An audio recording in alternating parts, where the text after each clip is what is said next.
Selamat sore pemirsa, Presisi Utama kembali hadir untuk Anda. Selama 1 jam ke depan kami telah menyiapkan sejumlah informasi terkini.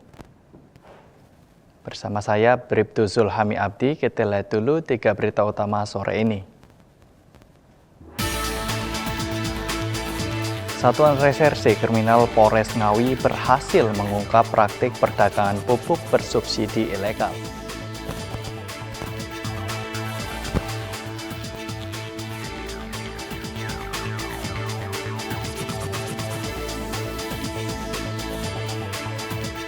Satuan Brimo Polda Metro Jaya kembali menggagalkan aksi tawuran remaja dalam pelaksanaan Operasi Pekat Jaya 2026.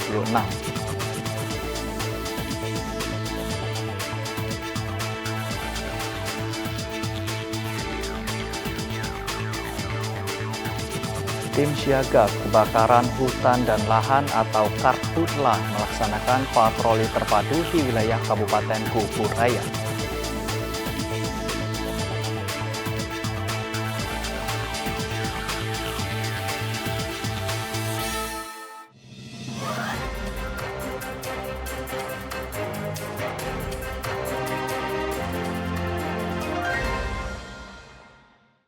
Di informasi pertama pemirsa, Satuan Reserse Kriminal Polres Ngawi berhasil mengungkap praktik perdagangan pupuk bersubsidi ilegal.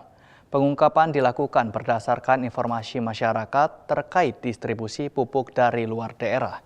Berikut Bribda Ervina melaporkan untuk Anda. Kepolisian Resort Ngawi berhasil mengungkap kasus pencurian pupuk yang meresahkan para petani di wilayah Kabupaten Ngawi. Pengungkapan kasus ini merupakan hasil dari penyelidikan insentif yang dilakukan oleh Satreskrim Polres Ngawi setelah menerima laporan dari masyarakat.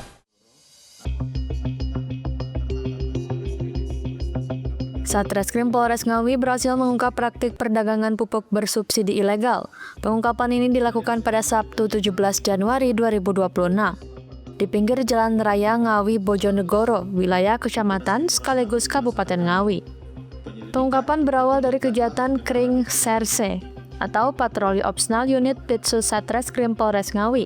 Setelah petugas menerima informasi dari masyarakat terkait rencana pengiriman pupuk bersubsidi ilegal dari Kabupaten Lamongan menuju Ngawi. Dalam pemeriksaan di lapangan, petugas menemukan sebuah truk Mitsubishi warna kuning putih bernomor polisi S8689JE. Kendaraan tersebut kedapatan mengangkut pupuk bersubsidi jenis urea dan NPK Ponska. Truk beserta supir dan muatannya kemudian diamankan ke Polres Ngawi untuk menjalani proses penyelidikan dan penyidikan lebih lanjut oleh penyidik Satreskrim. Dari hasil pemeriksaan, polisi menetapkan 6 orang tersangka, salah satunya berinisial ERS, warga Kabupaten Lamongan yang berperan dalam distribusi pupuk bersubsidi ilegal. Tersangka ERS juga diketahui merupakan residivis kasus serupa pada tahun 2023. Polisi mengungkap modus operandi para pelaku dilakukan secara berantai, mulai dari pencarian pembeli, komunikasi antar perantara hingga pengadaan pupuk dari luar daerah. Pupuk yang seharusnya dijual sesuai harga eceran tertinggi justru diperdagangkan dengan harga jauh lebih mahal. Pupuk urea yang seharusnya dijual sekitar Rp90.000 per sak dan Ponska Rp92.000 per sak dijual hingga mencapai Rp200.000 per sak. Para pelaku meraup keuntungan dari selisih harga tersebut.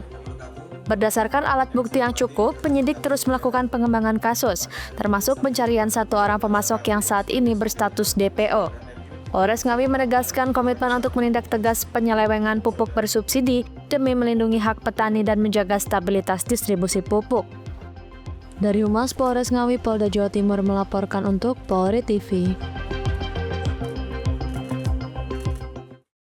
Pemirsa, Polres Ngawi, Polda Jawa Timur menegaskan komitmen dalam menjaga keamanan dan ketertiban masyarakat melalui penindakan tegas terhadap segala bentuk kejahatan jalanan. Penegasan ini disampaikan dalam konferensi pers pengungkapan kasus curanmor. Berikut laporan dari Bribda Dedi. Gerak cepat dan sinergi antar jajaran dalam waktu kurang 1x24 jam, Polres Ngawi melalui Satuan Reserse Kriminal berhasil mengungkap pencurian kendaraan bermotor atau curanmor yang terjadi di wilayah hukum Kabupaten Ngawi. Polres Ngawi, Polda Jawa Timur terus menunjukkan komitmen dalam menjaga keamanan dan ketertiban masyarakat atau Harkamtibmas. Komitmen ini ditunjukkan melalui langkah tegas terhadap berbagai bentuk kejahatan jalanan yang meresahkan warga. Penegasan tersebut merupakan implementasi Komando Ruwis Kapolres Ngawi yang disampaikan melalui Wakapolres Ngawi Kompol Rizky Santoso saat konferensi pers pada Sabtu 31 Januari 2026. Sebagai bentuk keseriusan, Polres Ngawi berhasil mengungkap 2 kasus pencurian kendaraan bermotor atau curanmor. Pengungkapan ini dilakukan di 2 tempat kejadian perkara yang berbeda dalam waktu kurang dari 1 kali 24 jam. Berkat kerja cepat dan responsif jajaran Satreskrim Polres Ngawi, para pelaku berhasil diamankan, serta kendaraan hasil kejahatan langsung dikembalikan kepada pemiliknya. Langkah cepat ini menjadi bukti nyata kehadiran Polri di tengah masyarakat, sekaligus menegaskan komitmen Polres Ngawi dalam memberikan rasa aman, khususnya dari ancaman kejahatan jalanan.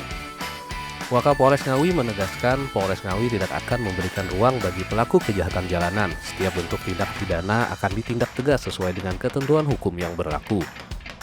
Selain penindakan, Polres Ngawi juga mengimbau masyarakat untuk meningkatkan kewaspadaan, menjaga keamanan lingkungan, serta segera melapor ke pihak kepolisian apabila mengetahui atau mengalami tindak kejahatan. Polres Ngawi mengajak seluruh elemen masyarakat untuk bersama-sama menjaga situasi Kamtibmas agar tetap aman kondusif di wilayah Kabupaten Ngawi. Demikian dari Humas Polres Ngawi melaporkan.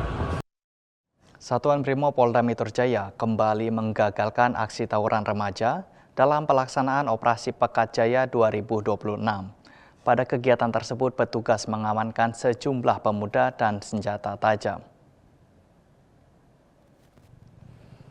Penindakan dilakukan saat petugas melaksanakan patroli di kawasan rawan Kamtibmas, Keramat Jati, Jakarta Timur. Petugas mendapati sekelompok pemuda yang terindikasi akan melakukan tawuran. Dari hasil pemeriksaan di lokasi, petugas mengamankan 6 orang pemuda serta 2 buah senjata tajam yang akan digunakan dalam aksi kekerasan. Melalui operasi ini, patroli malam terus diintensifkan untuk mencegah tawuran dan gangguan Kamtibmas lainnya. Setiap potensi kerawanan ditindaklanjuti secara cepat dan terukur demi menjaga keselamatan masyarakat.